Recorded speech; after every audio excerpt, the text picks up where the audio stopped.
Magandang hapon. Narito na ang pinakahuli sa lagay na ating panahon ngayong araw ng Linggo, February 9, 2025. Sa kasalukuyan nga ay ang shear line. Ito yung salubungan na malamig na hangin galing northeast at mainit na hangin galing silangan. Itong shear line sa kasalukuyan ay nakakaapekto sa Southern Luzon at Visayas. Samantalang northeast monsoon naman o amihan ang nakakaapekto sa nalalabing bahagi ng Luzon. Itong shear line asahan natin na magdadala ng maulap na papawirin at mga kalat-kalat na pag-ulan, pagkidlat, pagkulog sa Visayas, Bicol Region, Mimaropa, Aurora at Quezon. Easterlies naman ang magpapaulan sa Caraga at Davao Region, samantalang northeast monsoon o amihan magdadala ng maulap na papawirin na may mga ulan sa Metro Manila, Cagayan Valley, Cordillera Administrative Region, pati na rin sa nalalabing bahagi ng Central Luzon at nalalabing bahagi ng Calabarzon.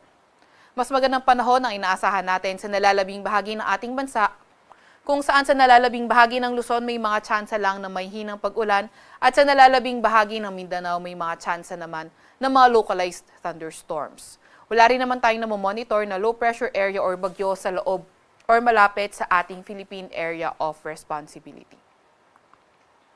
Dahil nga sa shear line, meron tayong nilalabas na weather advisory. Ito ay updated kaninang alas 5 ng hapon kung saan moderate to heavy na mga pag-ulan ang inaasahan natin sa Palawan, Oriental Mindoro, Quezon, Camarines Norte, Camarines Sur, Catanduanes, Albay, Sorsogon, Northern Samar at Eastern Samar. Ito ay ngayong araw hanggang bukas ng hapon, 50 to 100 millimeters of rain ang ating inaasahan. Kapag moderate to heavy yung mga ulan natin, localized flooding possible sa mga urbanized, low-lying at near rivers at landslide sa mga highly susceptible na areas.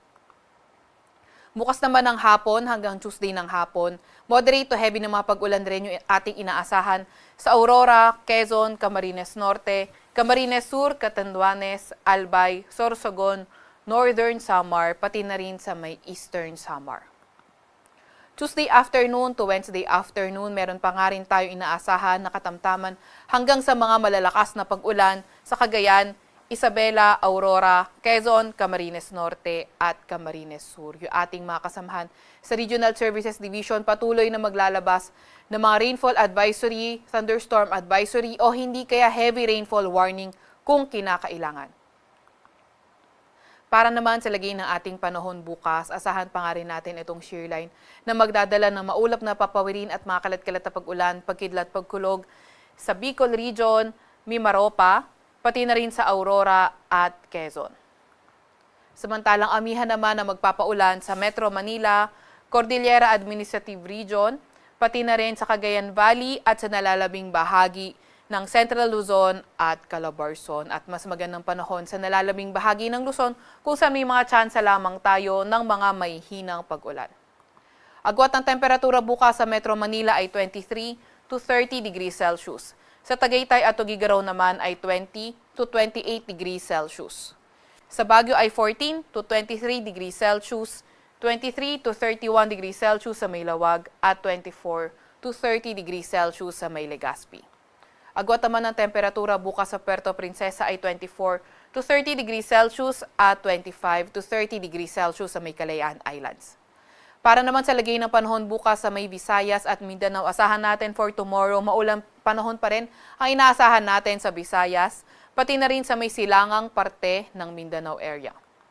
Mas magandang panahon sa nalalabing bahagi ng Mindanao kung saan may mga tsansa lamang tayo ng mga localized thunderstorms. Agwat ng temperatura bukas sa Iloilo at Tacloban ay 25 to 30 degrees Celsius.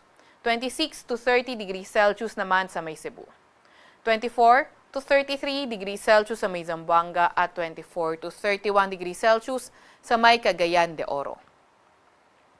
Meron din tayong nilalabas na gale warning. Ito ay updated din kanina alas 5 ng hapon kung saan asahan nga natin yung maalon hanggang sa napakaalong karagatan sa may Batanes, Cagayan kabilang na ang Babuyan Islands, Ilocos Norte, Ilocos Sur, La Union, Pangasinan, sa Isabela, western coast ng Zambales, sa may Aurora, pati na rin sa may Kalayaan Islands, northern coast ng Quezon kabilang na ang Polillo Islands, sa Camarines Norte, northern coast ng Camarines Sur, sa northern at eastern coast ng Catanduanes, eastern coast ng Albay, eastern coast ng Sorsogon, northern at eastern coast ng Northern Samar at eastern coast ng Eastern Samar. Kaya kung maaari ay huwag na munang pumalaot sa mga lugar na iyan dahil nga magiging maalon hanggang sa napakaalon ng karagatan at mapanganib ito sa mga maliliit na sasakyang pandagat. Para naman sa 3-day weather outlook ng ating mapangunahing syudad, Metro Manila at Baguio City, on Tuesday magiging maulan, ito ay dahil sa northeast monsoon. Sa Legazpi City naman, magiging maulan, posible ito ay dahil sa shear line. Sa Metro Manila at Legazpi, pagdating ng Wednesday and Thursday, fair weather conditions na tayo pero may mga tsansa pa nga rin tayo ng mga localized thunderstorms. At sa Baguio City, Wednesday to Thursday, although magandang panahon, may mga tsansa pa rin ng mga may hinang pag-ulan. Para naman sa mga pangunahing syudad sa may Visayas, Metro Cebu at Iloilo City, simula Tuesday ay magsisimula ng improving weather condition. At nakita nga natin Tuesday, Wednesday, and Thursday, mga tsansa lang na mga localized thunderstorms sa ating mga babantayan. Tacloban City, hanggang Tuesday, posible maging maulan, pero pagdating ng Wednesday at Thursday, fair weather conditions na nga tayo at may mga pulupulong, pag-ulan, pagkidlat at pagkulog lamang. Sa mga pangunahing syudad sa Mindanao, sa Metro Davao, posible, tuloy-tuloy pa rin yung mga paulan Tuesday until Thursday.